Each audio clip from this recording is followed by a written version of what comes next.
Tonight on 6 on Your Side at 10, we'll take you to the Veterans Day Parade in downtown Boise that is all about honoring our nation's heroes.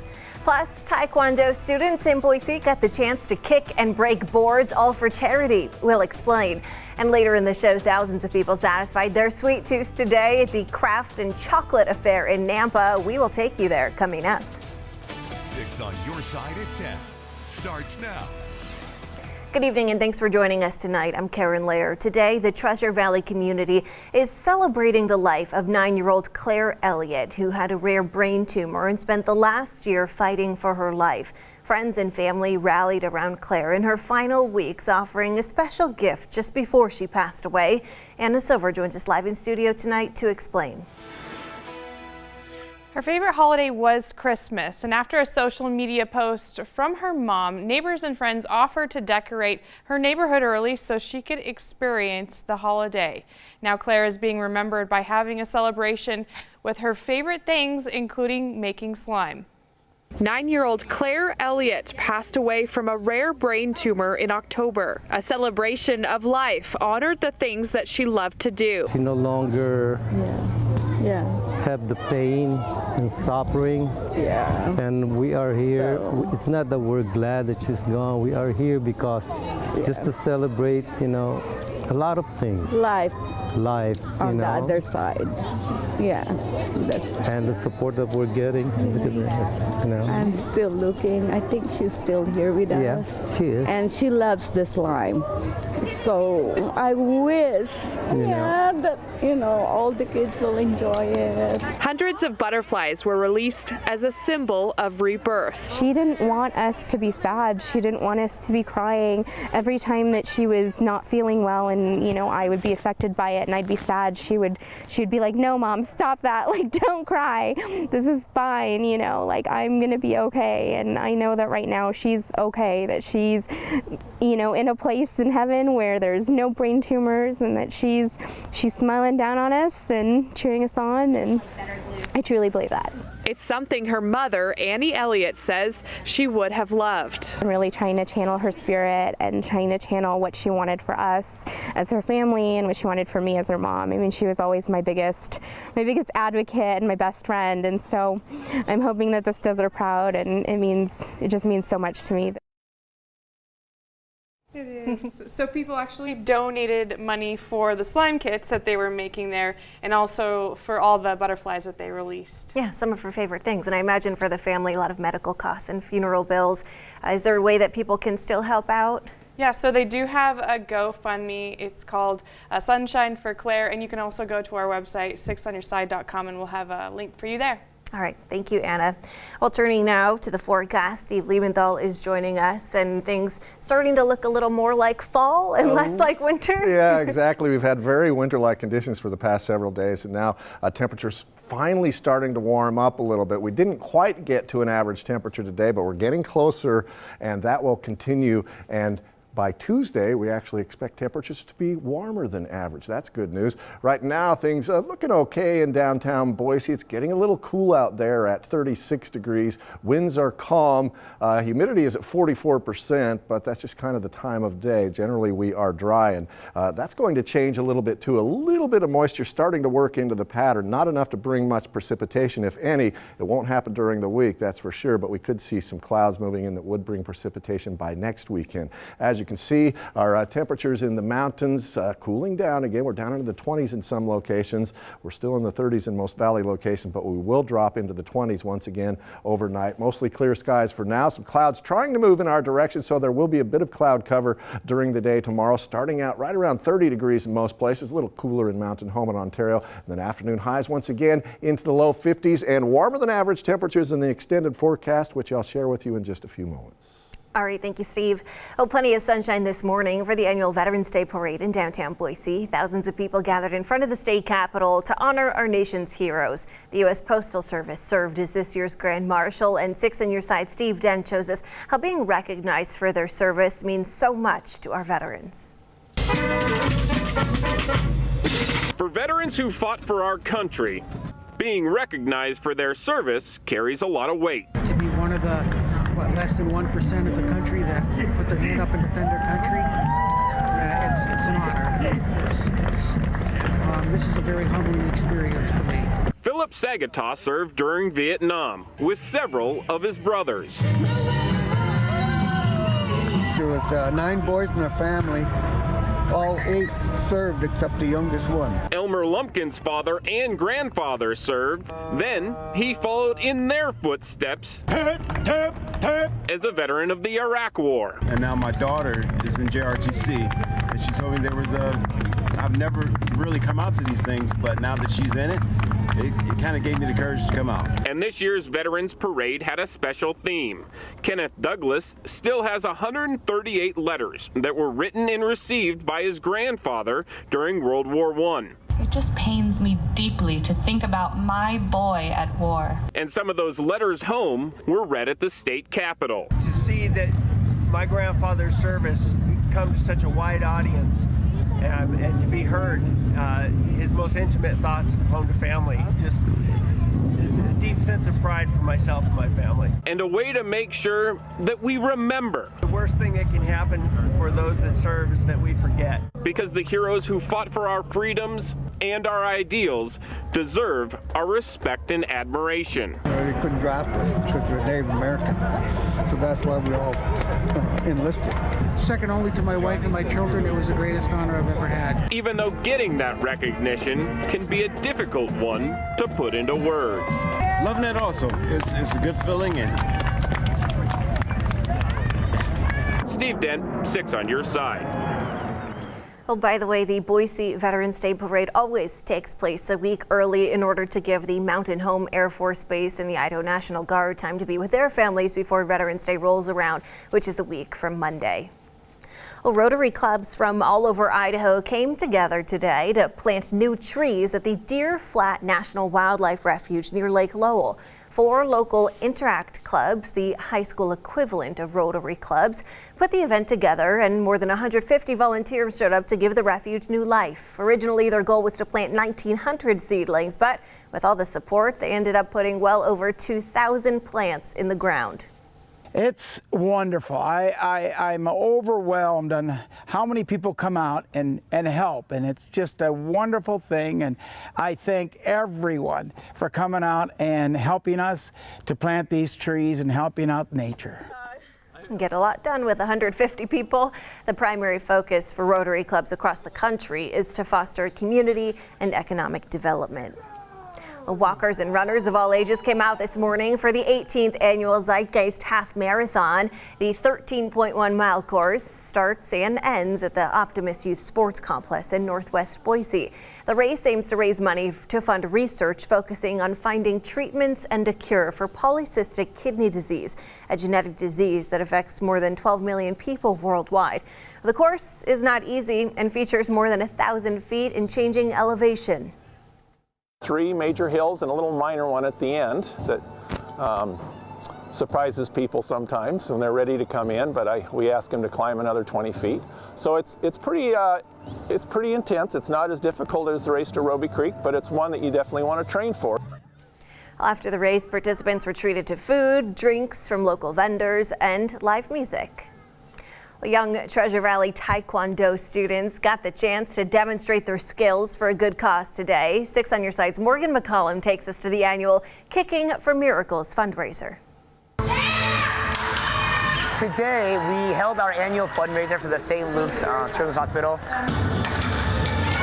It's called Kicking for Miracles, otherwise known as a kickathon. It's very similar to how kids might have like a jogathon, runathon at school.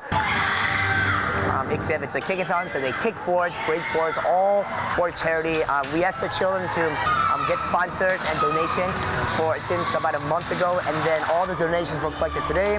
We totaled everything. Also, the boards were all broken, and students could have purchased extra boards, and they break it for charity. And we actually raised a little over $15,000. It was a super awesome turnout. We always say, regardless of if you're in a Taekwondo class or not, we hope that students and families across the Treasure Valley can be more compassionate in helping others in need, mainly because you never know if you're going to be the one in their footsteps needing the help. So we always want to be compassionate, show kindness towards others.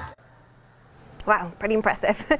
Well, it is that time of year again for Treasure Valley skiers and snowboarders. This weekend, of course, winter sports enthusiasts are getting the chance to swap out their old snow gear before the ski season begins. The 69th annual Ski and Snowboard Swap at Expo Idaho raises money for the Bogus Basin Ski Education Foundation. 25% of sales go to the program to provide training and competitive programs to young skiers. Our goal is to raise funds to help offset the cost of our team fees, keep prices low, and get as many athletes in the Treasure Valley participating in competitive snow sports. You can tell just how many people were out there today. Wow. The ski swap does return tomorrow from 10 to 3 if you missed out today, and admission is free if you bring canned food items. Well, after their tough loss to BYU 2 weeks ago, the Boise State Broncos are hoping to bounce back with a win tonight against the San Jose State Spartans. The game kicked off in San Jose at 8:30 Mountain Time, and right now the Broncos are down 17-24. Is that right? I think they just scored, and it is now going into halftime.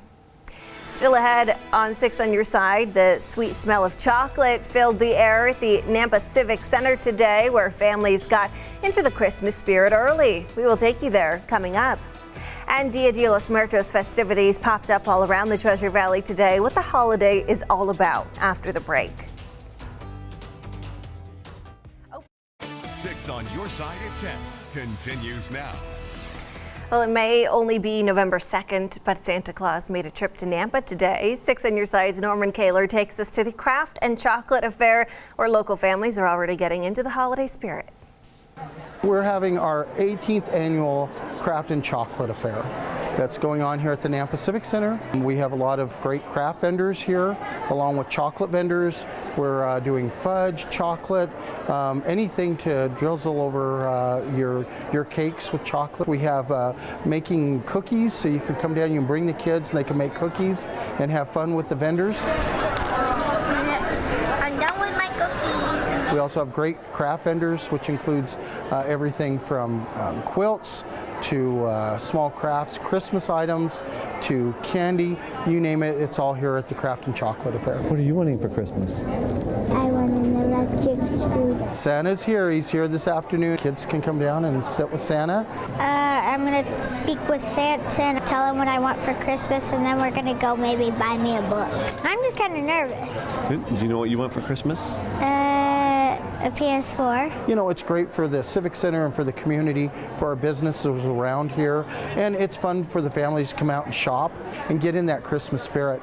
Plus, with all the chocolate, you can't ever pass that up. Merry Christmas. You too. Yeah, it looks like a delicious celebration there.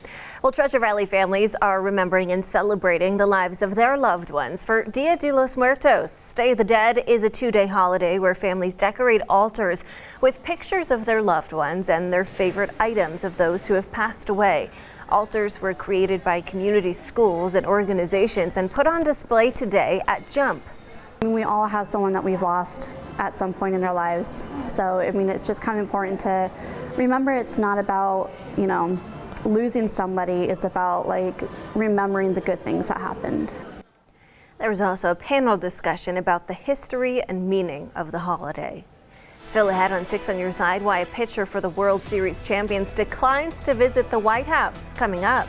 And temperatures will warm as milder weather starts to move in our direction. We'll tell you when we'll actually hit temperatures that are warmer than normal. Coming up next. 6 on Your Side at 10 continues now. The cost to kill in Idaho. It's a number we've attempted to uncover here at 6 on Your Side for the last few years regarding death row inmates in the Gem State. Last night, we told you the story of Thomas Creech, the longest living death row inmate currently housed in Idaho's maximum security prison. Now we're attempting to find out how much it's costing the state and you to keep him there. Our McKenna King chatted with former Ada County prosecutor Jim Harris, who sentenced Thomas Creech to death row for the second time in Creech's life back in the early 80s. And she asked Harris what the holdup is in the process and finds his views have altered slightly in the last 40 years. Terrible waste of money that's being expended in these death penalty cases, and they're never going to happen. So the judges ought to just simply bear up and sentence these people to fixed life and leave it at that. Tomorrow night at 10 o'clock, we will go in depth and show you what dozens of public records requests we filed revealed in an attempt to uncover the cost of housing, representing, and prosecuting an inmate on death row. Now, Steve Liebenthal with the On Your Side forecast. And after around a week of temperatures that felt a lot more like winter than autumn, finally we're starting to warm things up a little bit. We broke into the 50s today. Still chilly this morning. 25 was our morning low, but got up to 52 degrees this afternoon. Just 4 degrees shy of the normal for this date. The record for the date is 72 degrees. The record low, 17. We did see teens earlier. I don't think we'll see any of that in the near future, so things looking up for those of you who feel like you got cheated out of autumn. There's our 52 from the day. Check out Stanley, 54 degrees this afternoon, warmer than in Boise, an indication of a bit of an inversion that is developing over western Idaho. That will likely continue over the next several days, and we'll tell you about an advisory that is resulting of that in just a moment. Tomorrow morning, down into the upper 20s, not quite as chilly as it was this morning, but pretty close, 30 by 8 a.m., and then we peak out at around 52 degrees around 4 o'clock tomorrow afternoon. Don't forget to set those clocks back. All of our high temperatures happening earlier in the day because of the time change that's taking place overnight and into tomorrow morning. And there you see that warming trend continuing into Tuesday. We're expecting an afternoon high near 60 degrees, and that's actually above average by a few degrees, and that will continue as we go through the end of the week. Then a bit of drop off in temperatures in the last couple of days of this 10-day trend, but generally things looking about like they should for this time of year. Started out at 8 degrees this morning in Stanley, but just a beautiful day over Redfish Lake. Just a few high clouds passing, 53 degrees just before 6 o'clock, and again it hit 54 in Stanley, so warmer than in Boise. That's what happens when there's an inversion. Tomorrow we expect an afternoon high of 49. Notice the morning lows warming up just a little bit, and those afternoon highs making it into the 50s for several of those days. This area in tan here, that is a stagnant air advisory that's in effect for most of southwestern Idaho in these valley locations where that well, we don't have the moisture that gets trapped with inversion, but we're starting to see the pollution build up. So you're asked not to do any outdoor burning and try to run your vehicle as little as possible. Try not to warm it up in the morning because that just adds to the pollutants that are trapped under this ridge of high pressure that provided the clear skies today. There is a bit of cloud cover moving in our direction, so we will see some clouds passing, but nothing that will bring any precipitation over the next 24, 48, or even 72 hours. And eventually this milder air coming into the picture, so our future cast showing that happening, we get a more westerly flow as we go right through Tuesday. You'll see this end on Tuesday with that milder air coming into place, and that's why temperatures will finally make it to warmer than average in our extended forecast. But tomorrow still a little bit cooler than normal, especially in the morning. Some places getting down into the low 20s, possibly even teens around Ontario, but afternoon highs around where they were today with just a little more cloud cover. 52 the forecast high in Boise, that's where we were today. We'll see some clouds in mountain locations as well, not quite as cold, especially in the morning, but still getting down into the 20s, but very nice in the afternoon. 48 in McCall, 57 degrees in Riggins. I wouldn't be surprised if it even got a little warmer than that in Riggins, which is at about 1,000 feet lower in elevation than Boise. In the Magic Valley, look at partly cloudy skies. Temperatures also a bit warmer than they have been. 52 is what we're expecting in Twin Falls. The extended forecast for the valley shows those temperatures continuing to warm up. Beautiful day by Tuesday with sunshine and a high of 59. Yeah, nice sunny fall week ahead. Yeah. Appreciate it. Thank you, Steve. Well, still ahead on 6 on Your Side with the Iowa caucus just a few months away. The Democratic presidential candidates are spreading their messages to as many swing state voters as they can. We'll take you to the campaign trail up next. 6 on Your Side at 10 continues now. The Democratic presidential candidates are focusing on Iowa this weekend, where the first caucus of the 2020 election season will be held on February 3rd. Here's ABC's Rachel Scott with the details. With the Iowa caucuses just 3 months away, the Democratic candidates kicking off a weekend of campaigning at the Liberty and Justice Dinner in Des Moines. But I didn't just come here to end the era of Donald Trump. I'm here to launch the era that must come next. South Bend, Indiana Mayor Pete Buttigieg has seen a recent surge in the polls, but Senator Elizabeth Warren holds the lead. Well, I don't want a government that works for giant multinational corporations. I want one that works for our families. The candidates taking aim at President Trump. We really are in a battle for the soul of the country. This is not who we are, the way this man and his administration is conducting world affairs and/or affairs at home. The ugliest thing that he is doing, which is really unprecedented, is trying to divide our people up. But the field of candidates has gotten a little smaller. Former Texas Congressman Beto O'Rourke ending his campaign, but offering this advice to his supporters. Do everything they can to support whoever the nominee is. The president on the campaign trail in Mississippi taking one last jab at O'Rourke. Beto, did you hear? Beto. Poor pathetic guy. He was pathetic. But Senator Kamala Harris thanking O'Rourke on Twitter for, quote, always speaking from the heart. Harris has lost momentum in the polls and has cut staff and closed campaign offices in order to continue focusing on the early caucus state. Rachel Scott, ABC News, Des Moines. Understand we're unjust. Washington Nationals pitcher Sean Doolittle has declined to visit the White House on Monday for a ceremony honoring his team's historic World Series win. In an interview with the Washington Post, he said President Trump's rhetoric is the reason. The Nationals beat the Houston Astros in Game 7 on Wednesday, earning the team's first ever World Series title. Among other issues, Doolittle told the Post he feels very strongly about Trump's issues on race relations. He pointed to the Central Park Five, the Fair Housing Act, and Trump's comments in the wake of a 2017 white nationalist rally in Charlottesville, Virginia. Doolittle said Trump's rhetoric has enabled and empowered racism and white supremacy. Well, here's a live view of downtown Boise from our tower cam atop the Grove Hotel. We will get a final check of the on your side forecast with Steve Liebenthal right after this. Well, before you go to bed tonight, make sure to set your clocks back an hour. Tomorrow marks the end of daylight saving time. At 2 a.m., the time in the U.S. will officially roll back an hour, meaning everyone will be getting an extra hour of sleep if you go to bed before then, that is.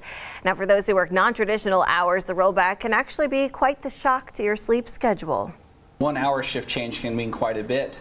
Most of the sleep that you gain before midnight is the sleep that actually is restful sleep. So if you typically go to bed around 10 or 11 and you're bumped by an hour one way or the other, you're going to have less restful sleep than you would otherwise.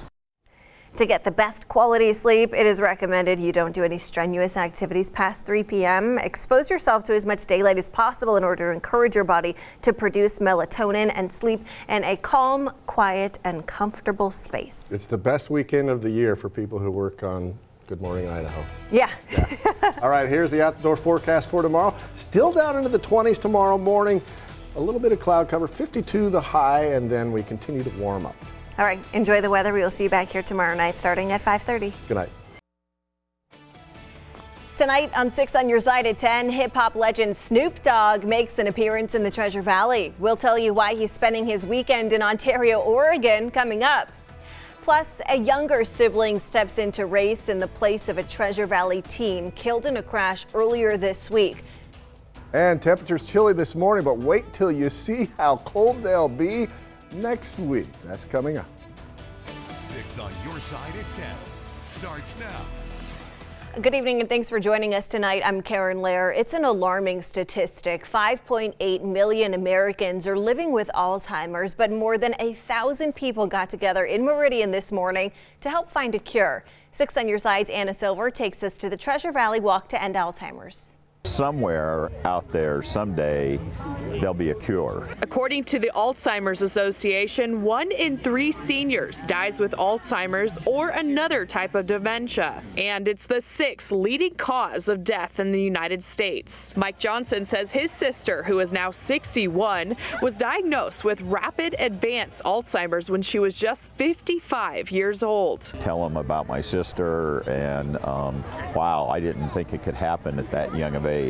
And so I think it's a support system for everybody because if you're a caregiver, it's unbelievable the work that you have to go through and the patience and you do it for love. That's why he and other community members joined together at Julius M. Kleiner Memorial Park in Meridian for the Walk to End Alzheimer's. Any little bit helps, gets people together, gets people talking. Elevate the awareness of Alzheimer's and the fact that all of us are being affected by it, including family members of mine. Some come year after year to support their loved ones. This is our 7th year here. Yeah, so we've walked every year, and this first year my husband hasn't been able to make it. But he asked me to get him some goodies, so he did remember that much. It's a way to work to find a cure. Every step we take in this fight is a step forward. We must continue to lead the way because together we can end Alzheimer's disease. Anna Silver. Who's ready to lead the way? 6 on your side. Well, if you came out today, you may have seen some familiar faces. 6 on Your Side is a proud sponsor of the Walk to End Alzheimer's and had a good group out there this morning. Matt Sizemore and Jillian Garrigues from Good Morning Idaho came out along with Don Nelson, Scott Dorval, and my dog Harley even made a couple new friends this morning. And by the way, the walk this morning in the Treasure Valley helped raise more than $180,000 to fund research to find a cure. You seem nervous for some reason. There is a really big spider roaming around the studio, and it was right under the desk during all of that. I see him now. I'm going to post a video on I Facebook. can feel better Karen that I just a minute see him. ago during that story while it was crawling around. Oh, okay. It's like 10 feet away now. Okay, We're I'll let fine. you take it from here. It's the time of year that bugs come in because it's so cold outside and it was chilly this morning.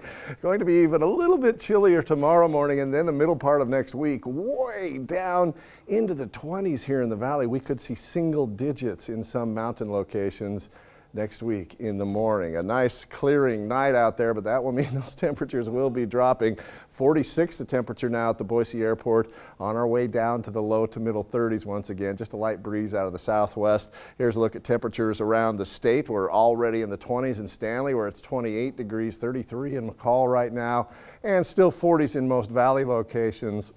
The system that brought the precipitation yesterday and the day before shifting off to the east, but those clearing skies will mean a cool start tomorrow, especially in those mountain locations. Stanley will get down into the teens. Here in the valley, we'll see low 30s, some places getting down below freezing, as you can see here. And afternoon highs tomorrow will be a lot like today, maybe a degree or two warmer. We'll talk about that major cool down coming our way in just a few minutes.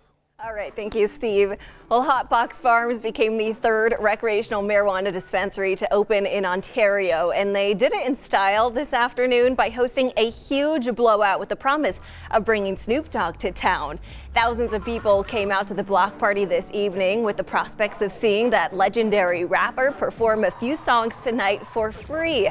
Locals were pretty hyped to hear about the news hitting the small town of Ontario. In this little tiny town, I'm totally amazed. Nobody usually does that unless it's in Hollywood or maybe even Boise, you know. Here in a town that nobody's ever heard of, outside of 15 miles, is amazing to me.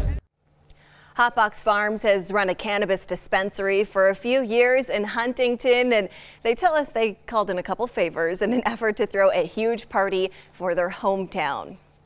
Well, scientists and volunteers spent the day studying the water quality of the Boise River at 12 different sites between Lucky Peak and Parma today. The U.S. Geological Survey hosted their 12th annual Watershed Watch, giving citizens the opportunity to get some hands-on experience monitoring the health of a river. Volunteers help test oxygen levels in the water, look for E. coli, and measure how much phosphorus the Boise River contains. The volunteers enjoyed learning about the river, and the people from the USGS had a pretty good time passing on some of their knowledge. It's fantastic because we get to share our passion for the science, and what's cool is today at this site we have some folks from the Idaho Master Naturalist Program, so they'll be able to take what they've learned today and teach it to others later on. The USGS held this Citizen Science Day in conjunction with the City of Boise's Watershed Environment Education Center. The results of their testing can be found in this story on our website, 6onyourside.com. Fitness enthusiasts took over Expo Idaho today for the Idaho Fitness Festival. The event included free fitness classes like yoga and kickboxing. Physical therapists, fitness clubs, nutrition and supplement experts were also on hand, and there were plenty of activities for families to enjoy together.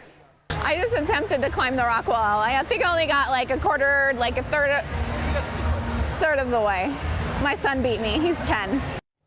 More than 100 businesses were at the festival, and live speakers educated crowds on topics like weight loss, plant-based diets, and balancing hormones.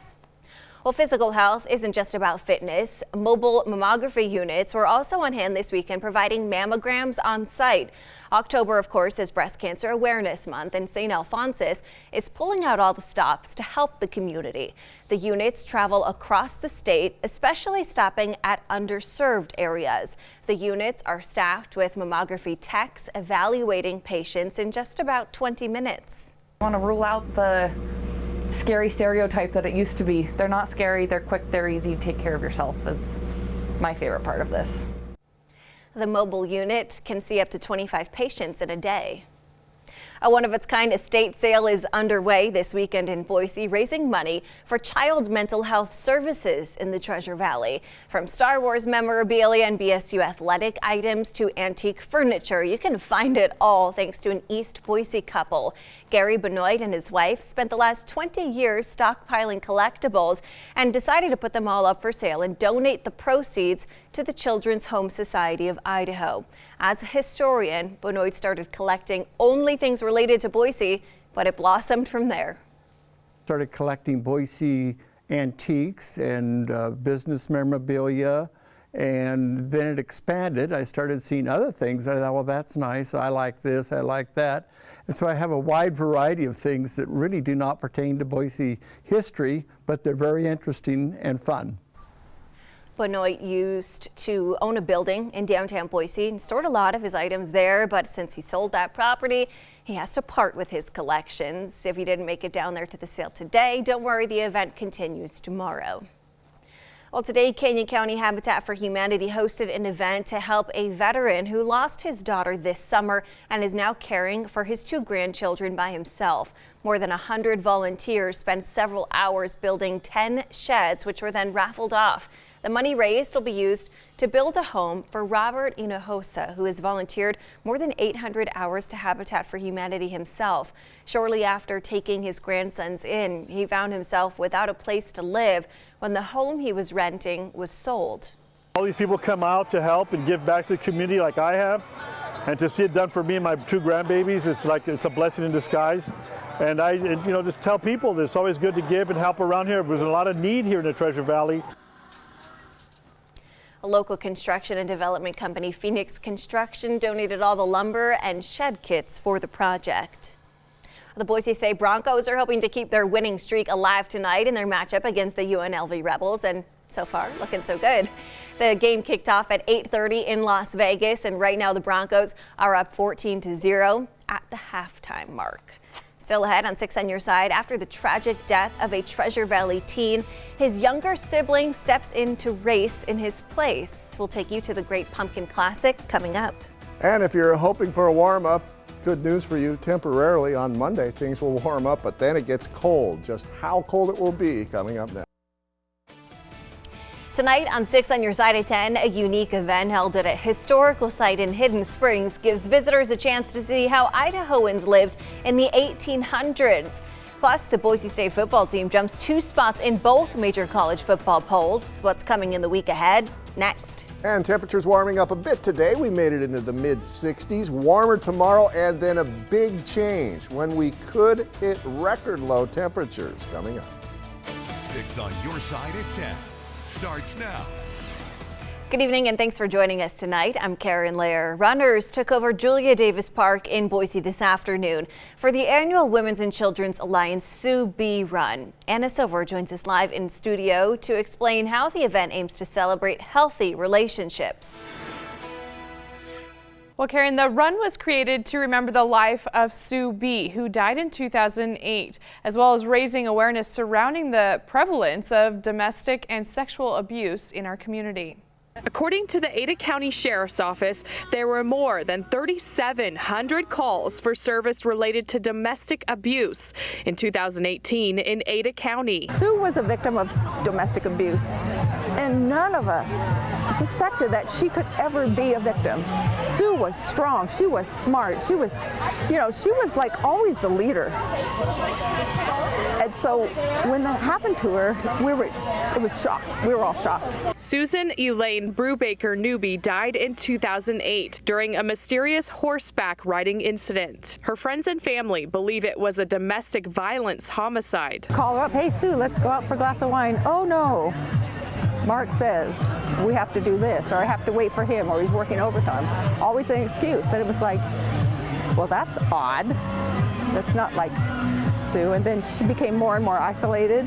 Now they get together every year to educate the community about all types of domestic abuse. We've been able to make something positive out of it through this event, not only the community outreach, but also being able to raise funds for the Subi Endowment. Just great to be here and be out in the sunshine and help support an organization like this. In hopes that others won't lose a loved one to domestic violence. The WCA has a wealth of information. Contact them and just be aware. Be aware of your mother, your friends, your sister, and look for the signs. The annual run benefits the Women's and Children's Alliance Endowment Fund. More than $30,000 has been raised so far this year. Live in studio, Anna Silver, 6 on your side. All right, thank you, Anna. And Steve Liebenthal joins us now with a look at the On Your Side forecast. And today was a really nice day to be outside. It was a great day for running. Not Yeah. too hot, not too cold, just right.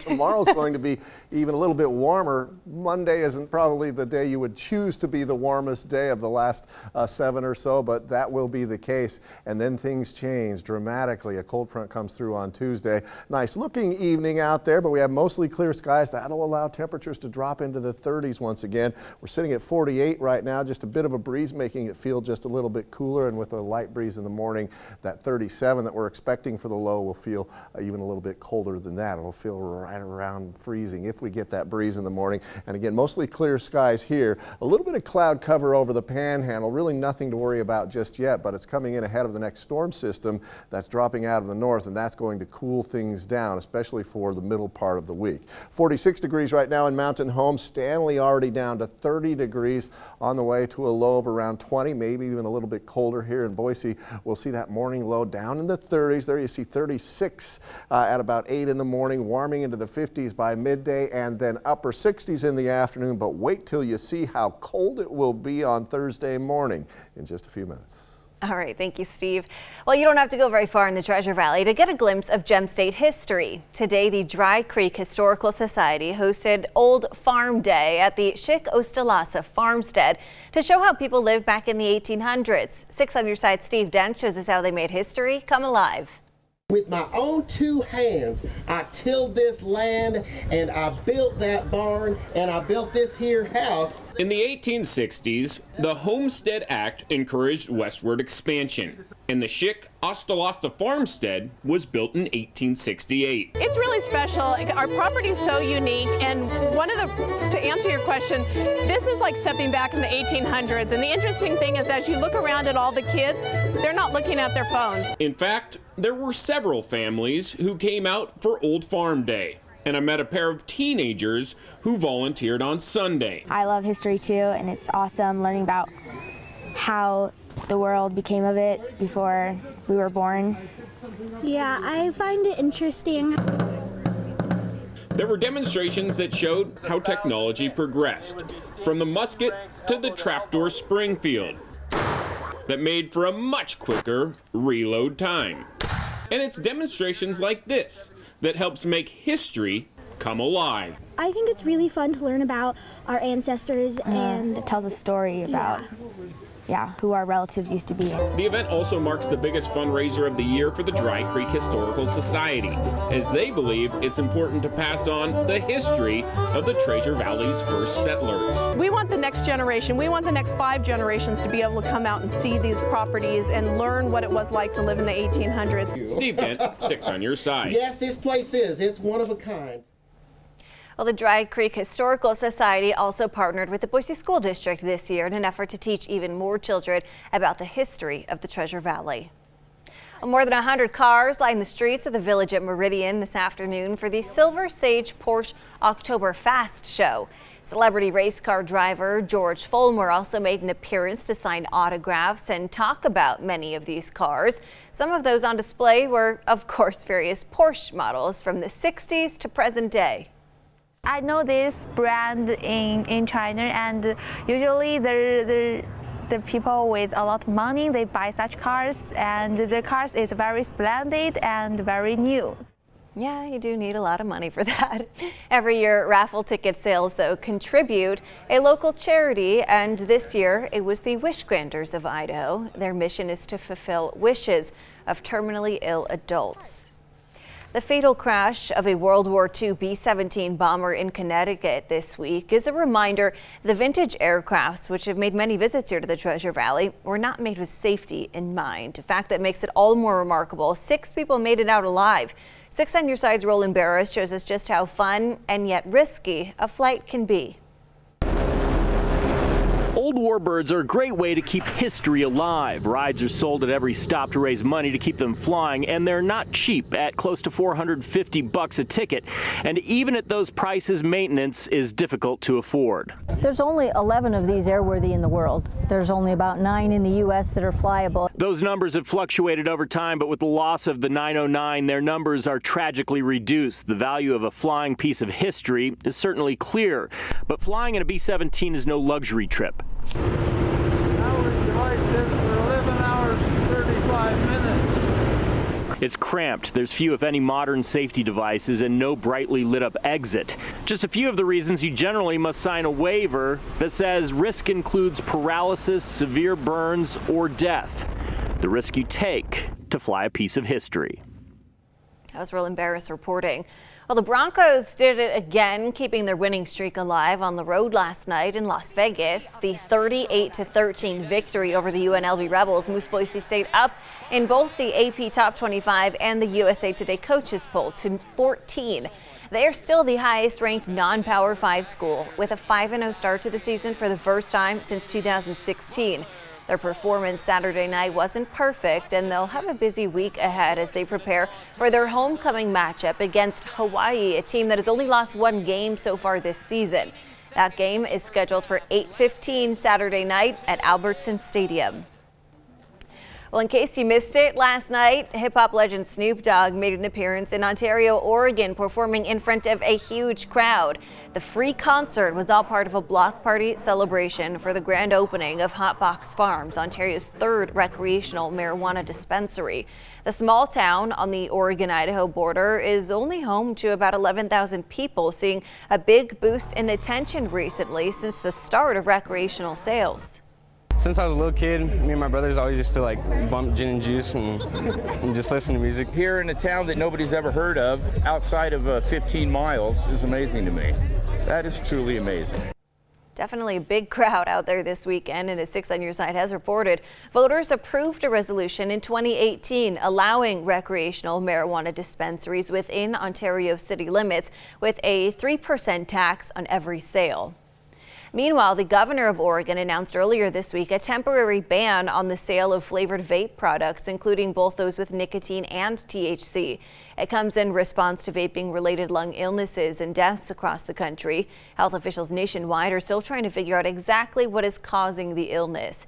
Idaho Governor Brad Little said in a statement this week his administration is watching closely, but so far no word as to whether he'll take similar actions here in Idaho. Well, drivers will have to find a way around a major intersection on Highway 55 until sometime later this week. A water main broke Wednesday of last week, prompting a detour at the intersection of Eagle and Floating Feather. ACHD says the flooding was so bad it actually raised the pavement a couple inches. Floating Feather Road is now closed from Eagle to Edgewood Lane. Drivers will need to detour around that area by taking Edgewood to Hill Road to State Street and then back to Eagle. No word yet on what caused that break. Still ahead on 6 on Your Side, a fun fall festival celebrates the changing seasons in the Treasure Valley. We will take you to the Idaho Botanical Garden coming up. And some nice mild air coming into Idaho for now, but this is what's coming in the middle of the week, and it will drop our temperatures dramatically. I'll show you how cold it will be.